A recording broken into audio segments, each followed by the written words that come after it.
I still don't know how to start these type of videos. Anyways, let's go ahead and get started with it. As you guys know probably by now, because I've made a few of these. If you guys don't know, there's a little folder right there. Go ahead and click that to watch previous videos like this. But what we're doing is we're doing a tier list of the characters of an anime that we watch over on TikTok. For those that don't know, while you see this, I at least post 5 TikToks a day showing off a specific anime that I'm watching and hoping to get that anime more popularity so it can get another season or more attention towards the anime. Currently, we just finished Shikimori's Not a Cutie. I apologize if I butchered the first name. And I honestly loved the anime. The anime deserves a second season. I stand by that point. If you guys agree, let me know in the comments section. I would appreciate it. Back to this video, we're going to be doing a tier list of how I feel personally towards the characters. I do want to say I apologize in advance if I butcher any of these characters' names. I will do my best to try to pronounce it or try to remember how it's pronounced in the anime after watching it. So let's go ahead and get started. First off, we have Yu's father, who honestly I enjoyed for the most part. I really want to see more of him, more like the past, to see how he and the mother got together as like a little icing on the cake. It's like, oh, that's cute. He was just kind of like a background, like, oh hey, I'm here. So with that being said, I'm gonna put him in didn't see them enough and I want to see more of them just to, you know, get to know them more. I think it wouldn't hurt as well with, I think it would be kind of like nice to the anime as well to get more attached to them. Because again, I would just love to see like kind of like his background in a sense of like how him and the mother got together. So next is a character that we literally saw for like maybe 2 or 3 minutes of like one of the last episodes. And I felt like this character was way too detailed or way too, I guess, different from like your basic character to be like a background character. I didn't hear a name of them. I just labeled them as blonde basketball girl. I would honestly, again, would love to see more of them because I felt like they're just way too, like, you know, the blonde hair, the tan skin, the perk lips, like that's a lot of more details than your average background character, more details than the father. So in a sense, I would actually put her more than the father just because like has more details and I want to see more of them. Following her is her partner in crime. I labeled her as Shinobi basketball player just because she has the mask, like she has the fishnet, you know, she looks like, you know, she's a shinobi, she's a ninja. And kind of alongside with her partner, the blonde girl, we only saw her during like one of the last episodes. And I would put her right next to her friend just because like they're just way too detailed to be background characters. Like the one thing that popped up when like her is that she has like a mole. Like you don't put that on like, you know, random background characters. You just leave them plain and simple. So I deserve that. I think that these two characters, the blonde one and the shinobi girl, both deserve a little bit more light to them, if that makes sense. Okay, so this is Mi-chan's older brother. I believe that's how you pronounce her name. I loved how he was hinted at in like one of the first early episodes, and then he was broadcasted more towards the end. And the big thing is like one of the later episodes was solely focused on him, so we got to know him more. I kind of want to put him in enjoy the character just because I feel like we got to see a lot of him, but I feel like we would love to see more of him. Like the fact that he got nervous when girls approached him and he had to get saved, and the fact that like he went secretly out of his way to buy lipstick, or like he noticed that his sister was like following his footsteps, so he quit like karate and like was like, you need to become your own person. So this one's a funny one because we literally only saw her in the first episode. This school year, the younger students will look up to you as their upperclassmen. Is the homeroom teacher.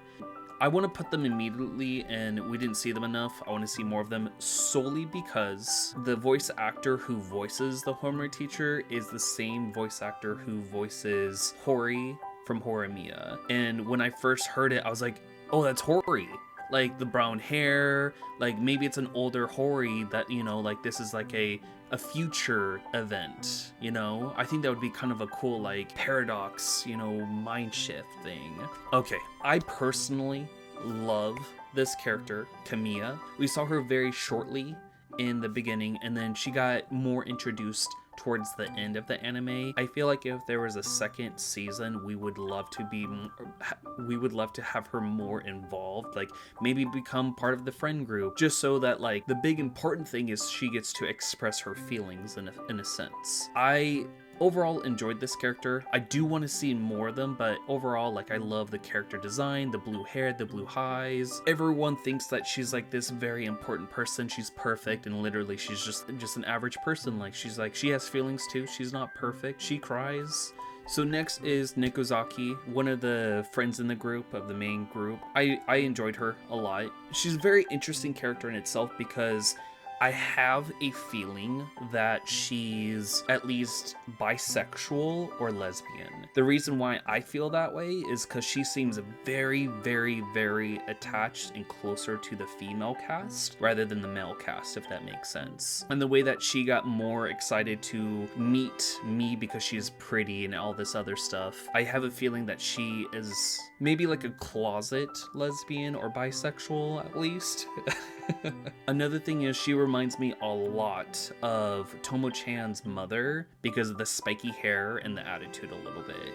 Next on the list is the star of the show, or at least one of them, Shikimori, or me. She's obviously made the anime as cute as it was. I honestly can't wait to see what happens. Fingers crossed there's a second season. Please see more of like her tomboy slash, you know, her cuteness. Maybe we get to see more of her karate, because we know that she was a black belt in karate. So maybe we get to see like a scene of her like protecting her friends or something like that. That'd be kind of cool. But you know, I genuinely love this character so much. The fact that she protects you from all of his bad luck, helped him evolve as a character. Every time when she did something cute or generous towards you, it literally gave me like little shivers down my spine. Like, I was just so genuinely happy, kicking my feet in excitement. We barely saw this character, and I believe they deserve a little bit more time on the show, which is Shikimori's mother. We only saw her during a flashback when Shikimori was discovering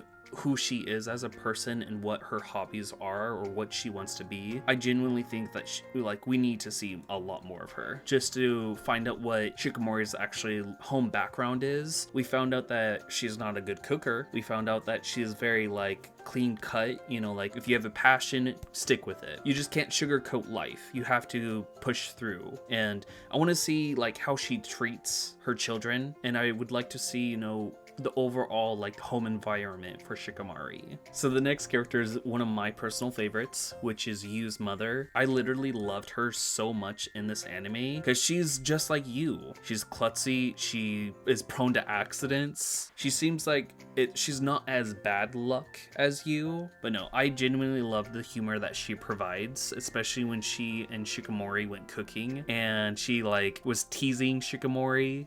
I partly want to put her in Made the Anime as Cute as it was, but we didn't see her that much for that entitlement. So I'm gonna put her Enjoyed the character because I genuinely enjoyed her a lot in the little things she did. Next is Unuzaka, which is Yu's best friend. He seems like the older big brother of the group. For example, Shikimori literally called him Big Brother. And he just seems like he's, you know, not as protective towards you, but like he's there for you and the rest of the gang just if he needs to step in. Plus, he reminds me a lot of Bakugo from My Hero Academia. So I enjoyed the character a lot. I'm gonna put him on the bottom tier of enjoy the character, just because like these other characters, I want to see more of them. And you know what, actually too, I'm gonna put her right next to the mother because I enjoyed her a lot. I feel like she has a lot of potential and I want to see more of her, just because it feels like there's just so much to unpack with that character. Next is the final friend in the group of the main cast. I don't remember her last name or how to pronounce it. I did look up her first name. It's Yui, I think that's how you pronounce her first name. I genuinely enjoyed her character, especially with her being more expressive towards the Athleta arc, you know, with like the sports festival, I guess I should say, with her showing that she's happy and all this other stuff. I want to see more of her, of course. I want to see more of her to be more expressive in a sense. So I'm gonna put her Enjoy the character right next to her little sidekick, you know, or I guess she's the sidekick of this person. And then now we're at the end of the final character. Again, one of my personal favorites in the anime, Yu. Literally made the anime alongside with Shikimori, of course. Like, those two were the main characters. The fact that, like, he represented a new kind of thing with romance animes of having bad luck, being, you know, being more frail, than being more problem prone, I guess, as well, towards the anime itself. And the fact that he literally was so down at one of the parts of the anime and he begged for like light or like a hero, and then Shikimori came in his life. Like, his background is literally so sweet, and he made the anime as cute as it was, especially like him being more comfortable with himself as well with Shikimori and their romance towards one another. Yeah, this anime is too cute with them both. Well, that's that with all the characters that I thought of to add to this list. I know not a lot of characters. It was a very short anime, only 12 episodes. I do highly recommend checking this anime out if you haven't yet. It is on Crunchyroll, but I'm pretty sure you can find it somewhere else for free or on other platforms if you don't want to do Crunchyroll for whatever reason. This anime, I loved it so much. Highly, highly, highly, highly recommend it if you haven't watched it yet. I hope you enjoyed me doing this tier list. If you agree, let me know. If you don't agree and if you have something different, again, let me know. I love seeing people's opinions. That involves you. But anyways, I enjoyed this anime and doing this tier list. I hope you guys enjoyed this video. Also, I hope you all have a beautiful day. I'll catch you on the next one. Peace!